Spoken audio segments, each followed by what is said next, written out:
Je, ulishawahi kujiuliza ni kwa nini uhusiano kati ya Diamond Platnumz na Harmonize ulianza kubadilika ghafla? Leo kuna mambo ambayo wengi hawafahamu na ukweli huu unaweza kukushangaza kuhusu mahusiano yao. Kabla ya kuendelea, naomba usubscribe channel yangu ya MJ Gallery ili uweze kujipatia habari nyingi motomoto za wasanii na update mpya kutoka kwao.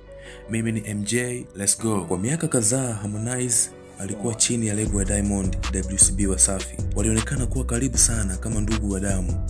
Walitoa hits nyingi, walifanya show pamoja na mashabiki waliamini kabisa hawezi kuachana. Mambo yalianza kubadilika pale Harmonize alipoamua kuondoka kwenye lebo ya WCB na kuanzisha muziki wake binafsi, na hapo ndipo mashabiki wakaanza kuona ishara za ukimya kati yao. Baadhi ya watu waliamini kulikuwa na tofauti za kibiashara ya muziki, wengine wanasema kulikuwa na masuala ya heshima na usimamizi, lakini mpaka leo hakuna aliyewahi kuweka kila kitu hadharani. Kilichochochea zaidi ni pale mashabiki walipogundua maneno ya kwenye nyimbo zao yanafanana na majibu ya moja kwa moja, maana walikuwa wakitupiana vijembe kwenye baadhi ya nyimbo zao.